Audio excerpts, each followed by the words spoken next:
And then when it does get asked, people get it totally confused because everyone thinks it must be harder than that. So please read carefully. If the question just says what is the momentum, it's just plain straightforward. Momentum is just if something is running, if someone is running, you can think about it logically. It's going to have more momentum if it's heavier, and it's going to have more momentum if it's faster. So those are the two things that the momentum depend on, and that's literally how you define it. You get the equation on your information sheet, and you're just going to say momentum is the product of the mass and the velocity, and that's all it is. It's quite simple. And to work out the momentum, you're just going to fill, we don't even have to do that. You can fill in the values in the equation and you can work it out. But then what people do is that they forget that plain momentum exists, and they always think, no, it must be change in momentum or it must be impulse. And it's not always that. Sometimes they do just ask for momentum. So you're just going to put the mass and the velocity in there, and you're going to work out the momentum. The only thing here that we can note here so long is that the unit is kilograms and then meters per second.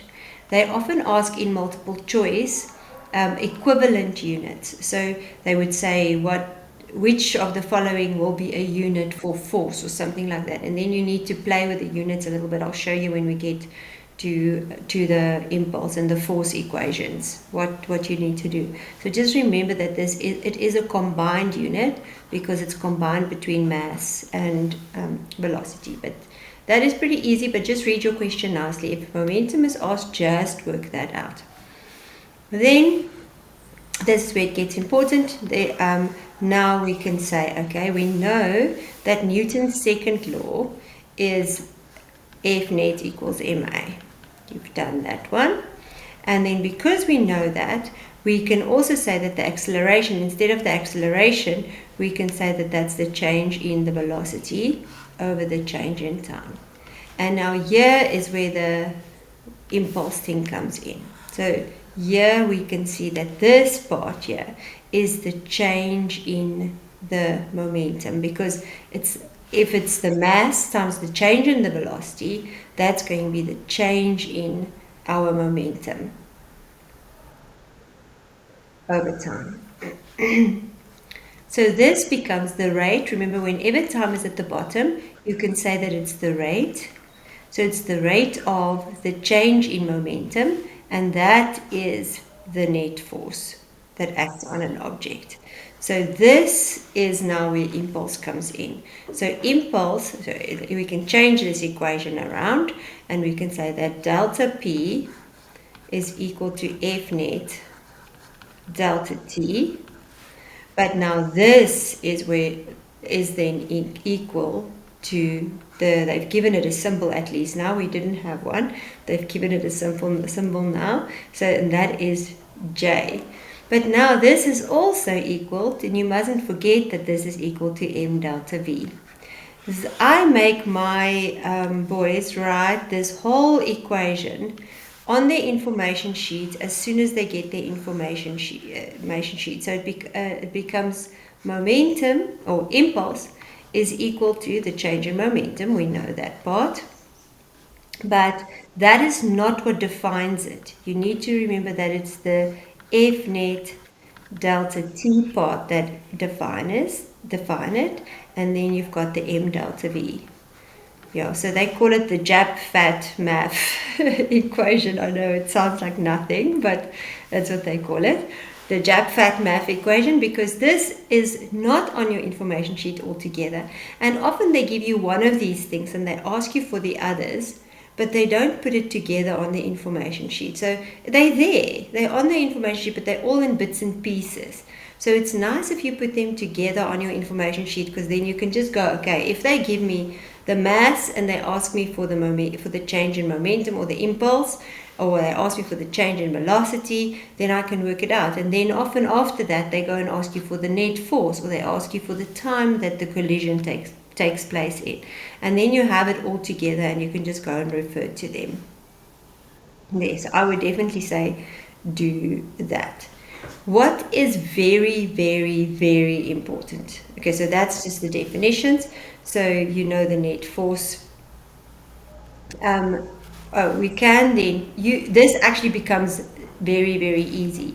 If you use this at the rate of change in momentum as your Newton's second law, it's a way easier definition as that long one that says if there's a net force acting on the object will accelerate in the direction of the net force, directly proportional, inversely proportional, and all of that.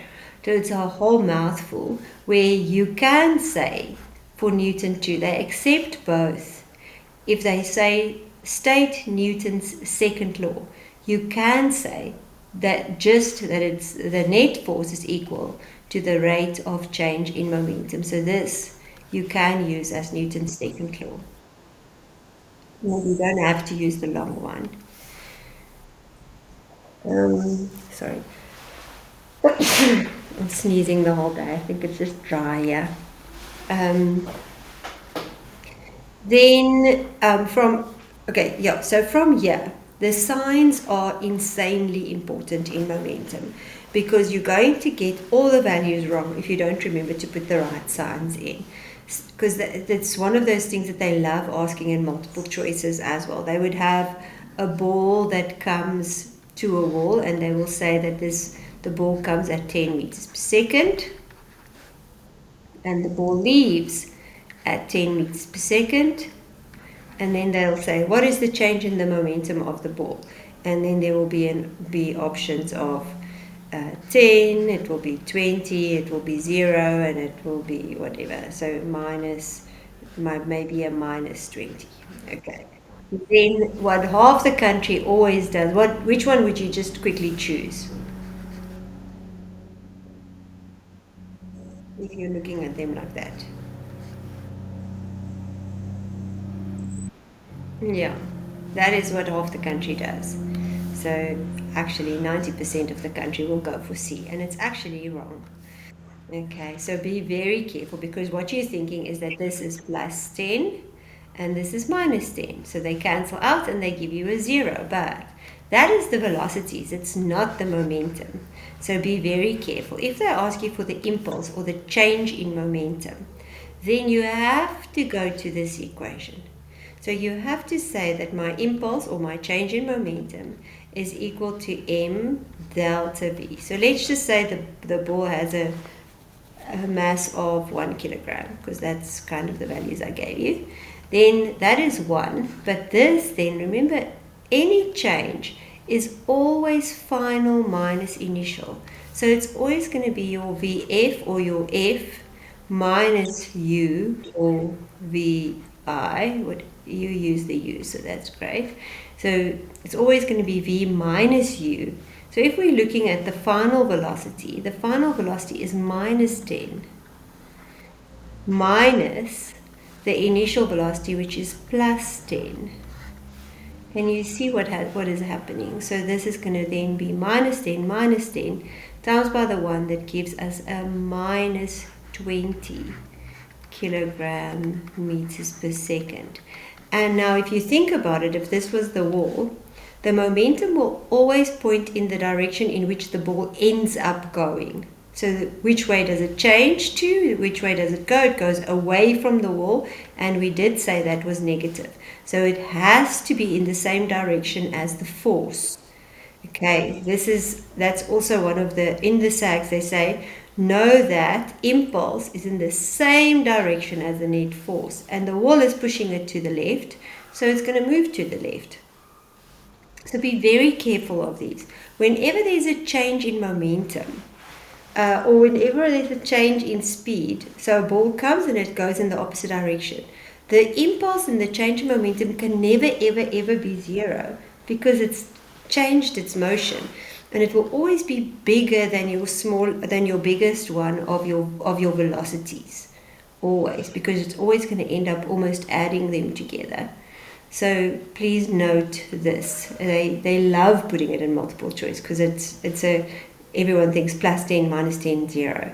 So be very careful. Go and use your m delta v equation, and that's what this example at the end is basically doing. Yeah, so it's telling you that please use that equation.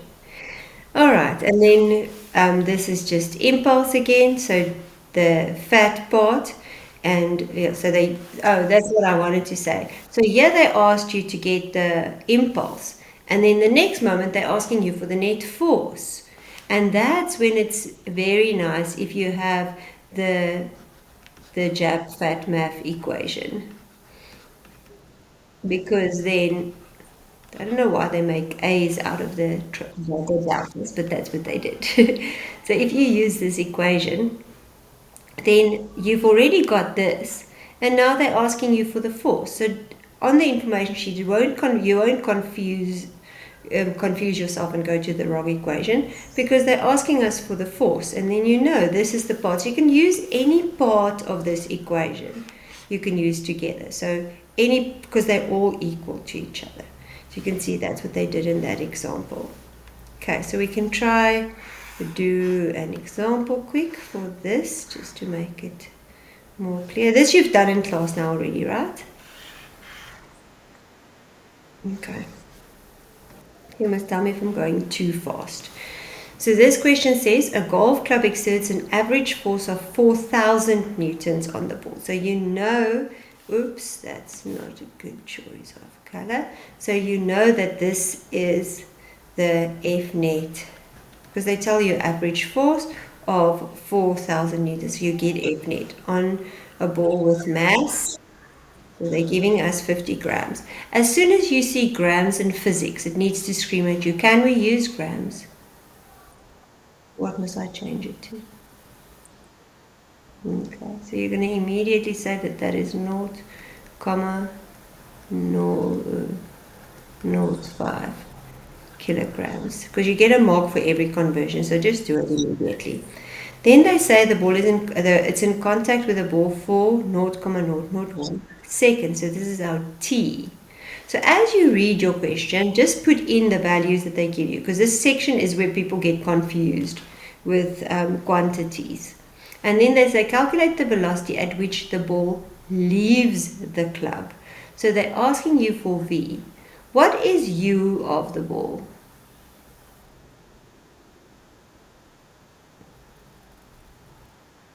Yeah, because it's lying on the floor. Then the golf club comes, and the golf club and the ball moves together. So from zero moves together, and then it leaves it at its maximum speed. So this will be the u, and that will be the v always. So now we need to see, all right, they're asking us for the velocity at which the ball leaves. So that means now we can sort out our equations. We've got all that stuff, so now we can decide. Remember, you know now that you can put them all together, so you can say, choosing the wrong thing the whole time. You can say J, you can write it down for yourself very quickly. Oh, no, I'm swapping my fat and my math, but it doesn't matter. Okay, so now we go to our equation, and we can see we don't care about this so much this time. We've got the mass, we need the velocity, so we know we need that in our equation. We've got the force, and we've got the time. So it points directly to this part of the equation. So you don't have to worry, because you've got it all together. And you can say, okay, I'm going to use this part of the equation. And write it down, because the equation marks are neglected too often. So F delta T is M delta V. And then you can fill in your values, and you can say this is 4,000. And our time is 0,001. And mass is given to us as 0,05. And then we get our delta V. So now remember, for delta V, it is V minus U. But because, they sometimes want to see the zero. We've got one teacher here that if you don't put the zero, she will actually not mark it right, because she thinks you don't know that it's delta V, and you're just putting V. So it's V minus U, so it's V minus 0. And then the only unknown is then our V, which should, if you do if you don't get your signs mixed up, should be giving you 18 meters per second. Did you do it on the calculator? Did you get 18? Okay. Now, because the question says calculate the velocity at which the ball leaves, you will actually not get full marks for this answer. What am I forgetting? And what will you say as a direction here? Because sometimes in these questions, the directions are not so straightforward. So find something in the question that you can refer to, because you can't always say north, south, because there is nothing. And you can't also say in the direction of motion, because there's different things moving. Yeah, at least it's only the golf club and the ball. But sometimes there's going to be collisions and there's other things moving. So if you just go in direction of motion, they're not going to mark it right. So try be specific, because you know there's a golf club and you know there's a ball. So just use that and so I would say the safest thing to say is away from the golf club. Because absolutely. So normally there is a diagram. So if there's a diagram and on the diagram you go let to the right be positive, you can actually write it like this on your paper. Then they have to mark all your questions according to that. Or let up or down like we did for vertical motion. It's actually nicer for the people marking your paper if you do that. Because then, yeah, they know what you're doing and they can mark according to that. Yeah, you can choose. All right, then so that you're fine with that question. All right. Then they say a net force of 20 newtons. See, now here they're very specific and they're telling you east. So again, you can decide that east then is positive.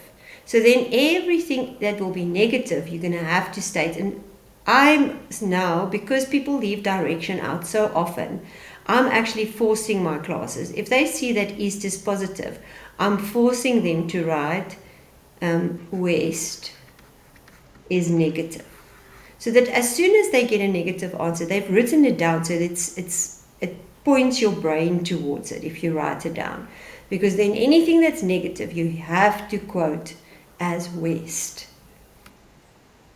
Okay, so let's see what the question does here. It says, that's the force that acts on the 5 kilogram object and it's initially at rest, so that's U, and for 10 seconds, so that's T. And they're giving us F net. So this time they're asking us for the change in momentum. So now they're asking us for delta P. So we go back to our equation again. And we say, okay, this time, what can I use? Let's use blue. So this time we want delta P in the equation.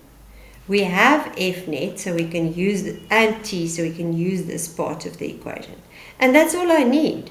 So even though they gave me initially at rest, I don't really need that because I've got everything and that's what's also again lovely about using this equation, because then you just write down the part that you want. So we're going to say delta P is equal to F net delta T. We're going to fill in our forces, so that's 20 times by 10, and that gives us 200 kilograms meters per second. Do I get full marks for my question?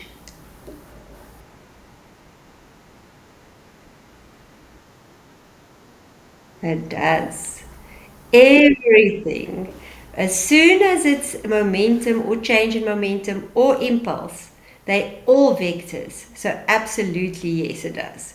And that is why I want you to point this out to yourself when you get an exam paper. If they give you an east, highlight it. East is positive. And then somewhere write for yourself that west is negative. Because as soon as you write it down, it's like training that muscle, that neural pathway that you need to go there when you get a question. You need to still ask yourself, yes, it is a vector, and it's a vector that is in the direction of the net force. It says that it's one of the points in the SAGs even, that momentum and a change in momentum or impulse is a vector quantity and it acts in the direction of the net force. So yes, absolutely, you have to say east. I know it feels weird, but you have to put it there. And then they want the final velocity. So now we can choose anything. You can choose any part of the equation, but the easiest one would be then to say that delta P, because we've got our delta P, is equal to m delta V. And again, remember that delta V is V minus U. Okay. They did tell us again that this object was initially at rest. So that means this is going to be minus 0 again. The mass they've given us in kilograms this time, so we can leave it like that. And then that is a 20. So now we can do V. So this is a super easy one. So V is just going to be 20 divided by 5. So that's going to be 4 meters per second. Do I get marks for this? I do get marks, but not full marks, because again, it didn't say magnitude. If the question says magnitude, then you don't have to worry about the direction. But the question says calculate the final velocity. So always go back to the question and see, is it a vector? Is it a scalar? And we know velocity is a vector. So therefore my answer, it being positive, still tells me that this is going east. It's a bit silly giving you a direction in a question where everything is going in the same direction, but yeah, you still need to put the direction. So we always start these examples off with easy-ish ones, and then moving on. You'll see all the notes are like that. But this question was really here to make you practice putting the direction there. You have to put the direction there. Okay, I'm not going to do all of these. We can, I just want to see where the 10 is for impulse. I actually want something that goes slower. Okay, so you can go and I'll send you the memos for all these notes as well, to have all the answers. But yeah, let's do this one, because it's a rebounding one, and this is the one where the direction becomes a bit blurry. So they say a child is sitting in a toy cart moving at 5 meters per second. So that is our U already, because it's moving already. The mass of the, so I wanted one that doesn't, it's not 0. The mass of the child in the cart is given, so we have our mass. I don't like writing in black on black. So we just point out. The child and cart collide with a large tree and rebounds at a speed of 2 meters per second. So that is our V. But now you need to be careful, because here comes the cart, and draw a diagram for yourself. Because if you then put, that's my beautiful tree, if you put direction in your diagram, they have to mark according to it. So if you say this is your U, and this, then that means this is going to be your V. Then you decide a direction again. So if you decide that towards the tree is positive, then away from the tree is going to be negative. So you can absolutely do that. But that means that this is becoming a negative value. The 2 becomes minus 2 because it's away from the tree. So now we can look, what do they want from us? We've got V's, we've got U's, we've got M, and they're asking us for the change in momentum. So this time we're going to use the J, which is the change in momentum, but this is going to be the impulse. Actually, remember, change in momentum is impulse. So they're asking us for the delta P part, change in momentum. You don't have to write the J. So delta P is equal to M delta V is what we need to use this time. We know that it's 30 kilogram child, and then this is always going to be V minus U, final minus initial. So can you see it happens again? So it's going to be minus 2 minus 5. So your answer here is bigger than your biggest value. That's what I said there in the beginning. So you're getting a 7, which is bigger than 5. Otherwise, if it's rebounding, that's always going to be the case. So be careful that you don't get that part wrong. So this is going to be then 30 times 7. What is that? 230. 210. Uh, is it? Okay, great. So it's 210, and what would the unit be?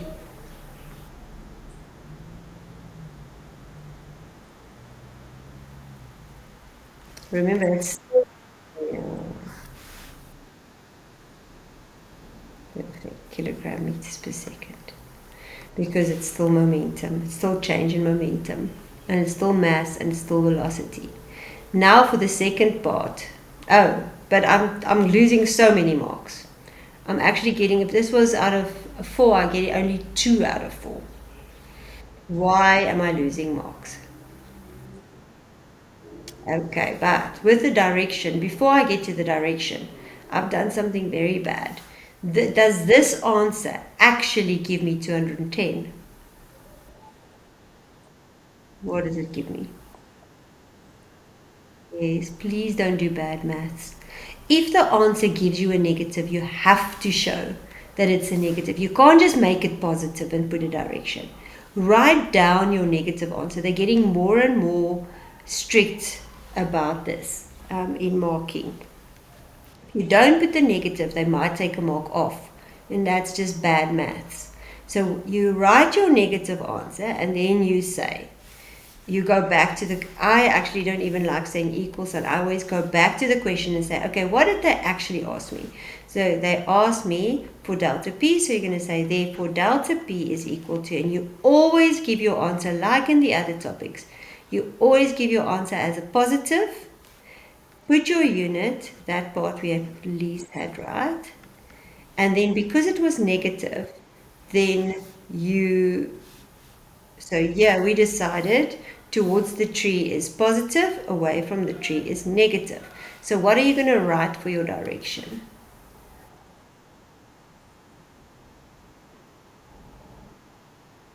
Yeah, you can write away from the tree, or you can write left.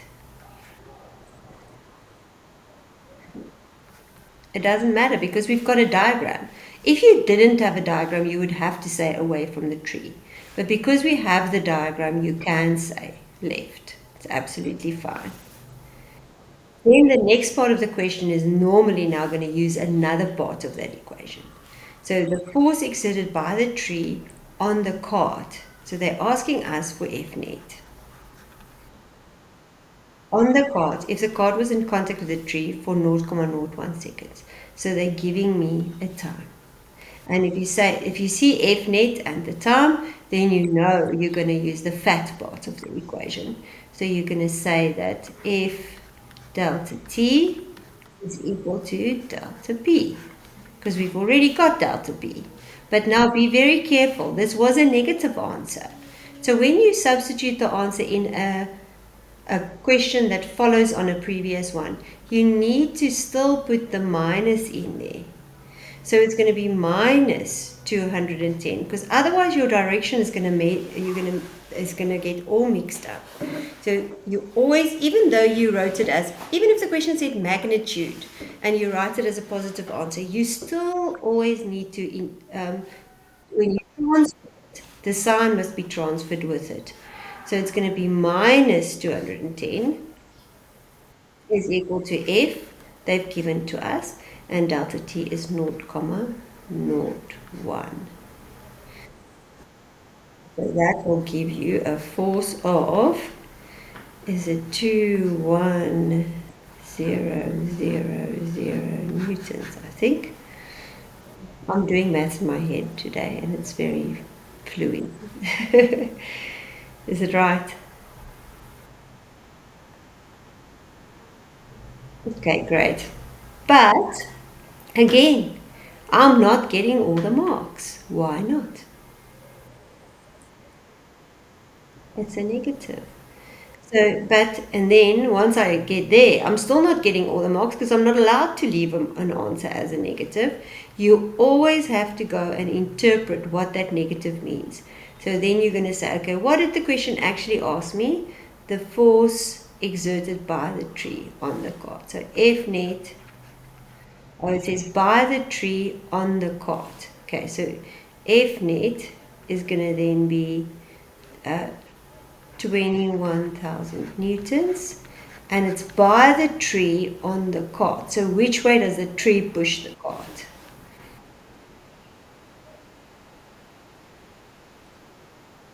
Oh, from the tree, or you can say left. It's fine. It will, the delta P and the F net will always be in the same direction. Here we go. That's our answer. Not too bad, right? Can you see these little glitches that people lose 1 mark or 2 mark? And that is why this section is supposed to be the easiest, but sometimes it doesn't bring the marks it should because of little things like direction, signs, making sure you're putting the negative in if it's given to you in an opposite direction. Okay, we can just do one more and then we can look at those save lives, less hurt questions because that's in every single paper. These ones here. Okay, so the last one they're giving us an 800-gram rubber ball. Again, please remember we don't work with 800 grams. So what is it going to become in kilograms?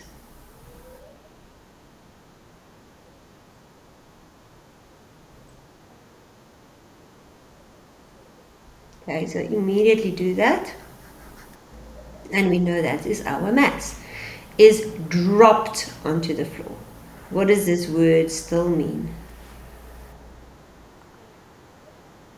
Okay, U is 0 for the beginning of the drop, but not for when it hits the ground. So we just need to, we write it there, but we might not use it because it might not be part of our question.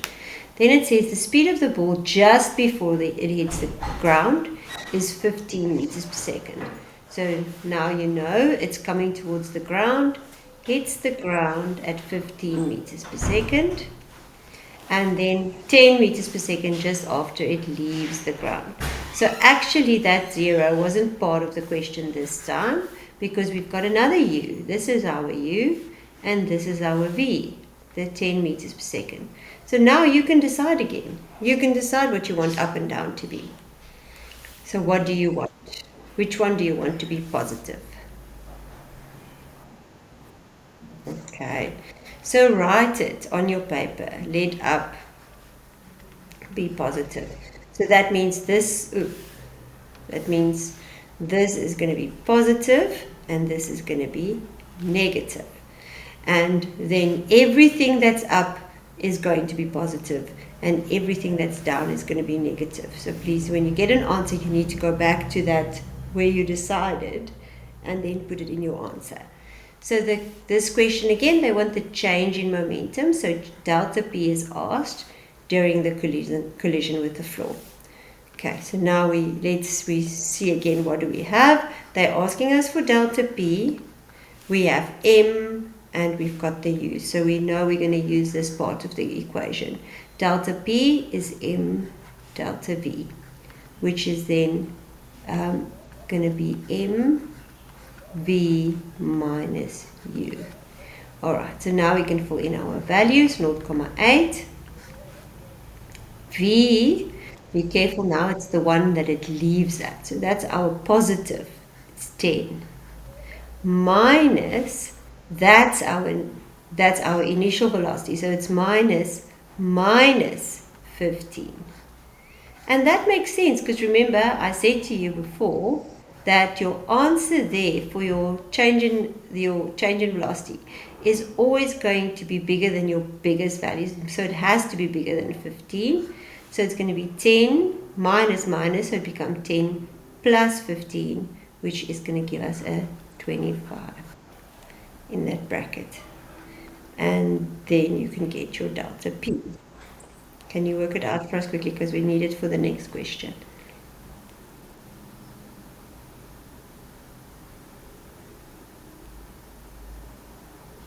Do you have a calculator?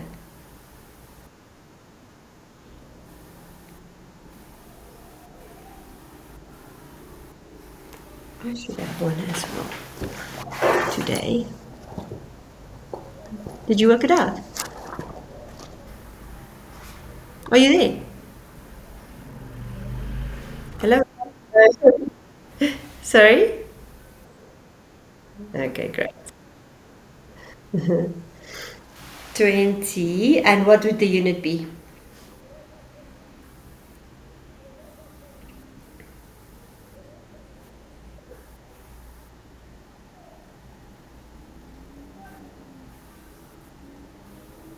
Am I stalling?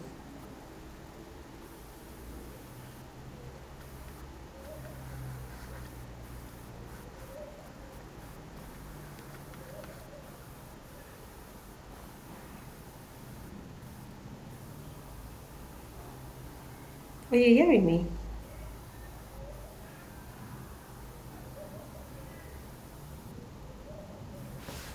Yo, let me go check. You are still showing. Can you hear me?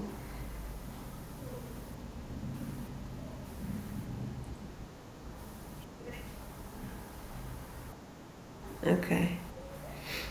My internet looks okay this time. So I don't know what is going on. Alright, so it's going to give us 20 kilogram meters per second again, but our answer this time is positive. So even if it ends up being a positive answer, that is why I want you to write it down so that your brain actually thinks about it. So if that is a positive and your answer is a positive, you need to then go and say that it is going to be upwards because our answer was positive and we decided that up was positive, and it does make sense because the floor is pushing the ball back up, and we did say that the change in momentum is always in the direction of the force. But and then the next question is normally going to ask you to use that again. They do this all the time. So now in the next question, they're giving us a time and they want to know the F net. Okay, so that means we need to go and use that part of the equation. So we have delta P now, and we can then use the fat part of the equation. So F delta T. Delta P we know is 20 and it's positive, so we put it in there as a positive answer. F is what we want, and they tell us that that is 0.2 seconds.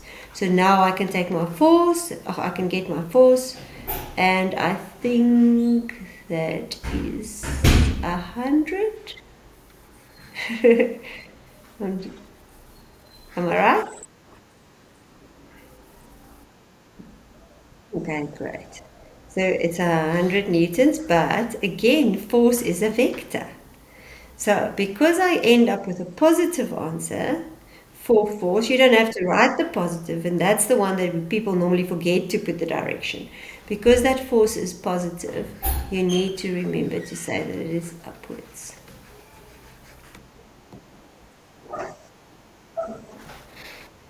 Okay, did you manage to watch this Les Hurd stuff on the video?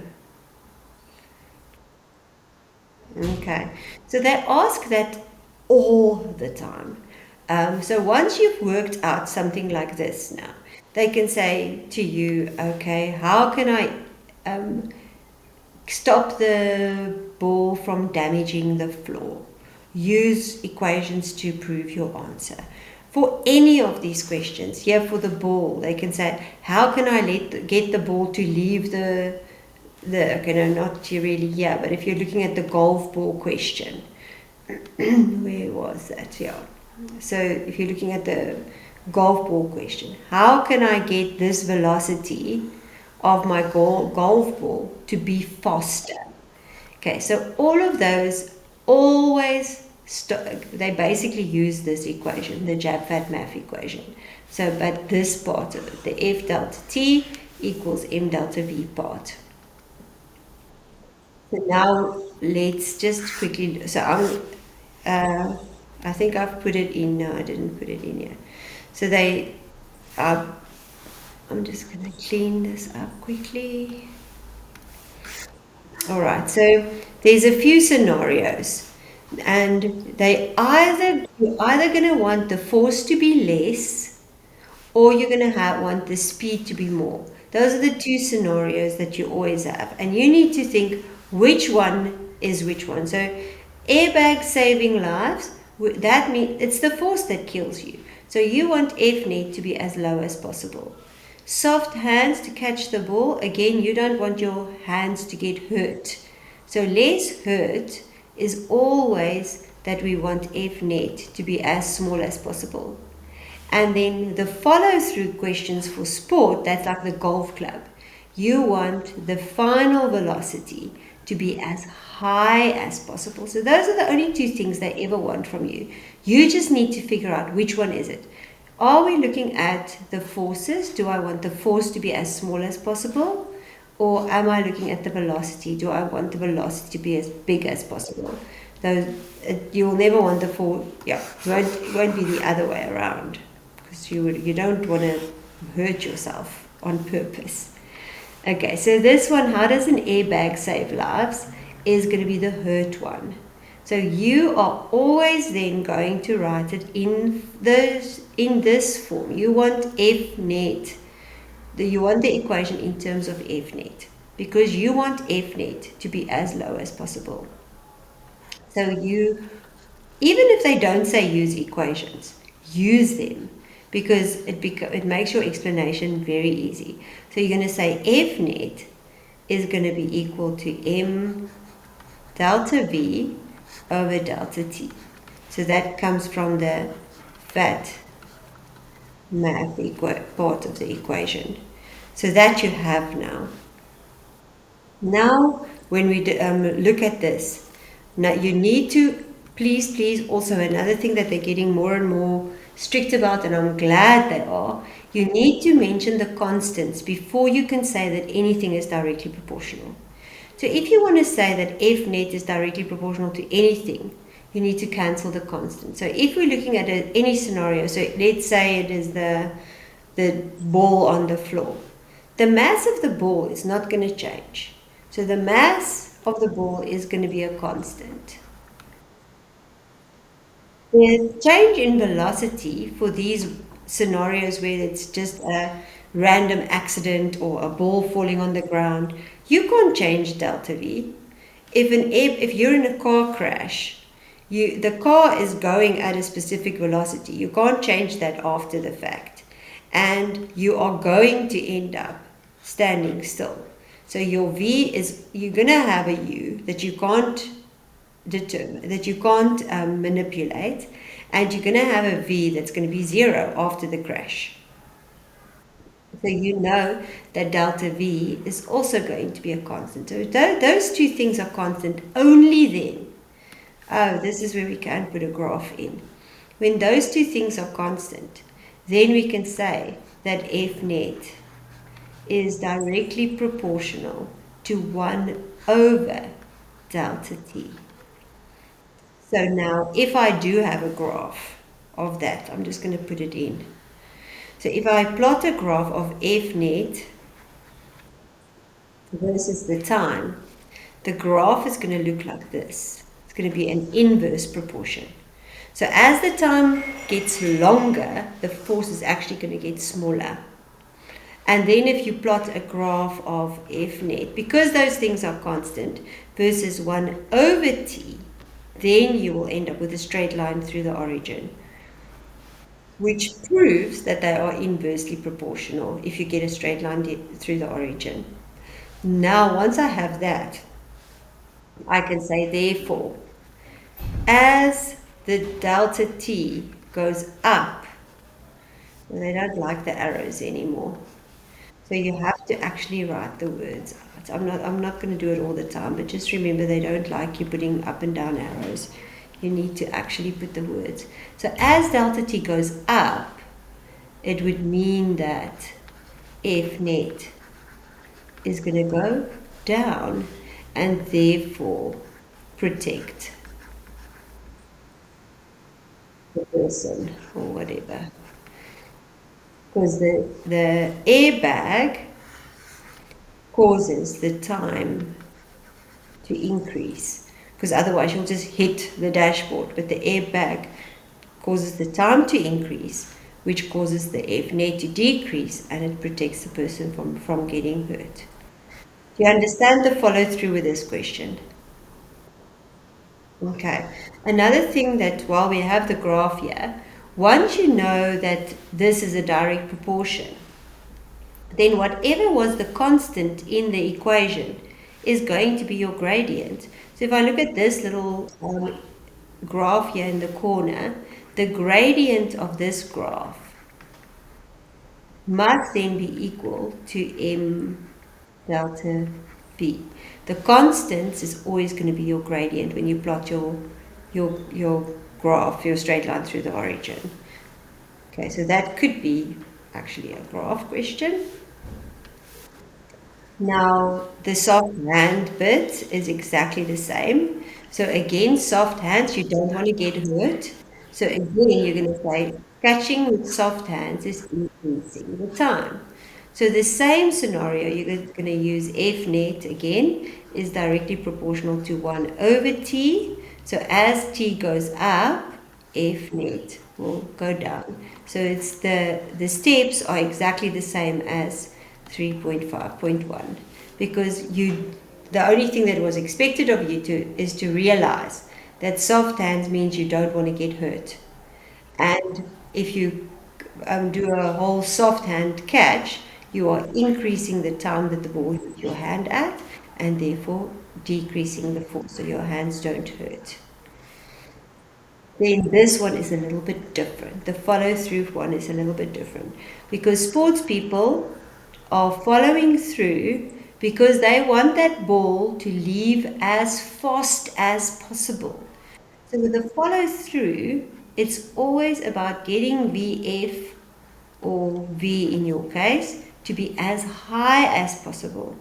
VI or U is normally 0. It doesn't have to be 0, but it's normally 0. If you have a golf ball lying on the ground, it's at 0, and then it's going to leave the golf club.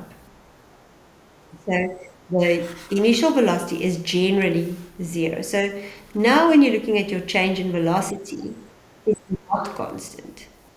So let's see now. So you're going to still use your equation, F net delta t is equal to m delta v, the fat math part.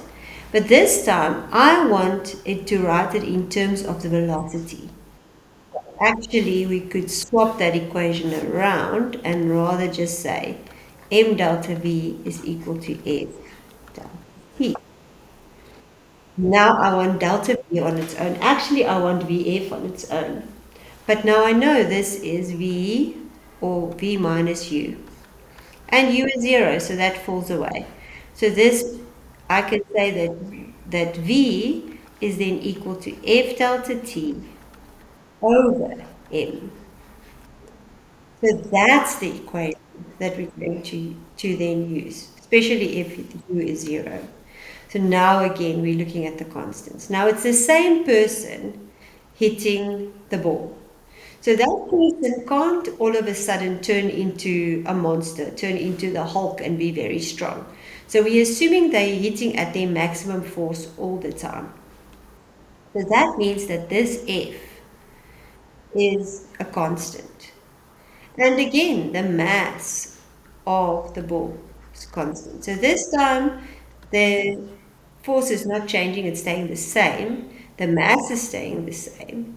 And now we have to look, okay, if I follow through, again, I'm increasing the time. So the time is the same, but the answer is not the same. I mean, the time is always going to be increased. But here, the time is increased to decrease the force. Here, the time is increased to increase the velocity. So now, the follow through is increasing the time. And now we need to know, why are we doing this? Because if you're looking at this, now you can say that from this equation, because those things are constant, I can say that V is directly proportional to delta T, or just T. So it's different to this one, because now, as the time goes up, the velocity is going to get faster. So the longer the ball is in contact with that golf club, the faster it is going to leave my golf club. That is very important. So now you can say as delta t or just t increases, the v final velocity will also increase.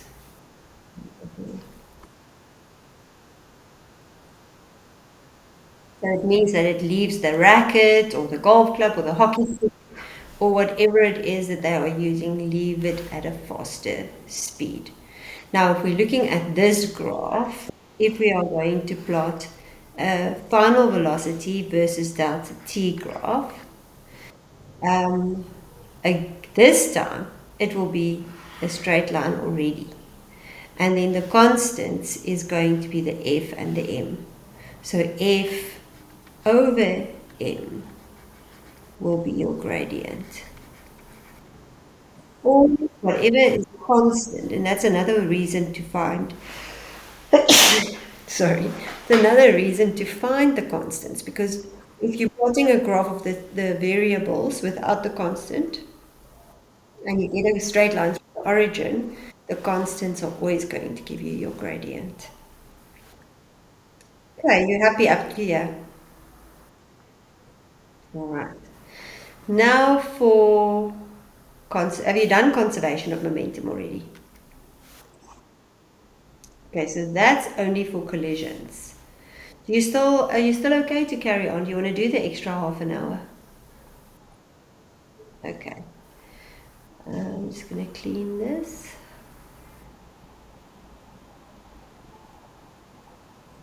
All right, now for conservation. So what have you done in class?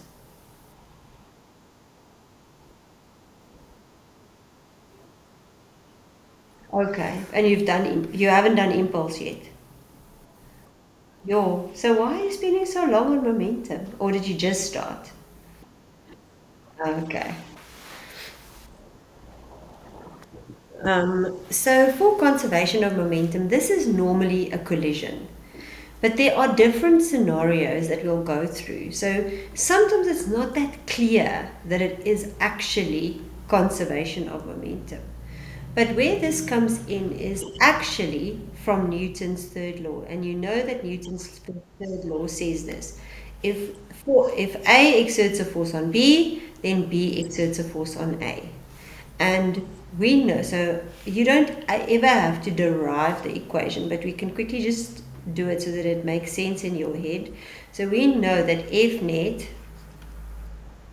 delta T is equal to M delta V.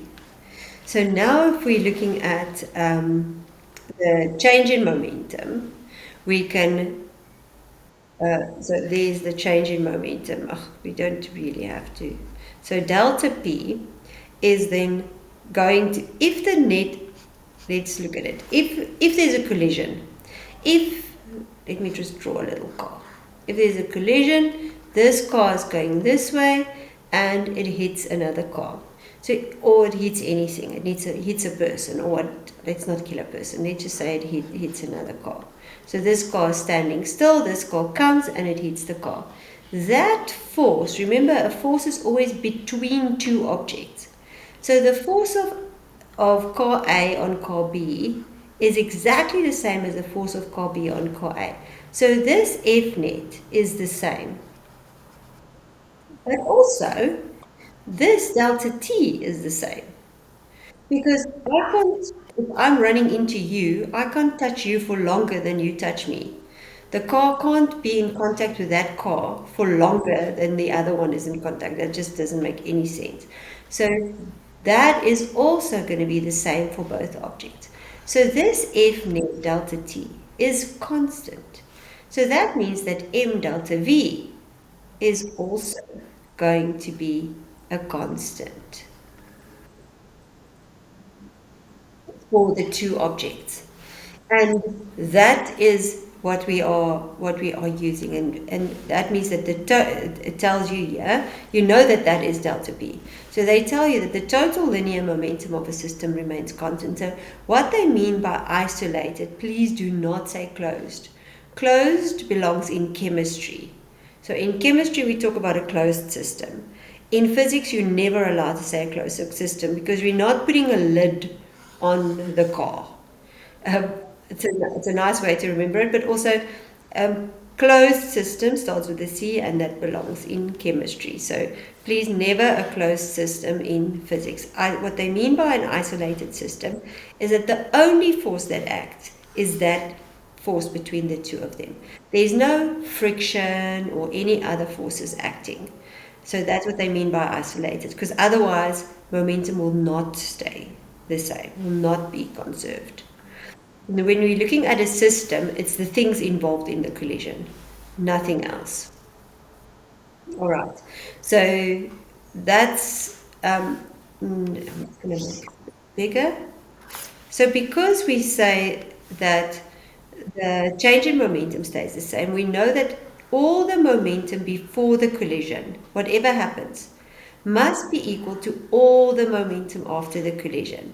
It also, yeah, this one is not on your information sheet. They also do it like this. They say the sum of the momentum initial is equal to the sum of momentum final.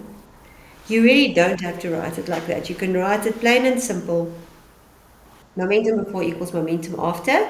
And then that's going to be the case for everything. So you're going to say that's the momentum of object 1 plus the momentum of object 2. So for our ones, it's car A and car B before the collision is then going to be equal to the momentum of car A plus the momentum of car B after the collision. So this all is going to be initially before the collision, and this is going to be final after the collision.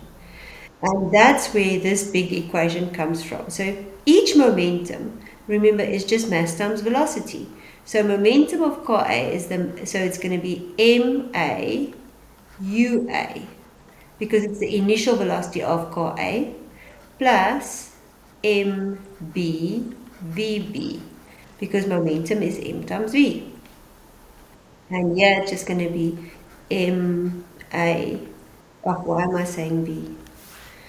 It's initial still, so it's all U's. So MAUA plus MUUB, and this is going to be final. So MAVA plus MBVB. And this equation you can now actually use for all the different scenarios, but there are a few shortcuts where this becomes you can make it a little bit easier. So for instance, if the two things are moving together afterwards, you can say that final velocity, they're moving together, so they've got one final velocity, and because they're moving together, you can say the mass A plus mass B, because they're now moving together and they were separate beforehand. But we'll look at those scenarios quickly one by one. That it's still seen as a collision, because even though they're moving together afterwards, or if they start together before. Okay, very, very, very important is the direction, especially here, because now you're going to have one car coming this way, one car coming this way. They might both end up going that way. One might end up going that way, and one might end up going that way. So here it is very important that you put your pluses and minuses in your diagram, because otherwise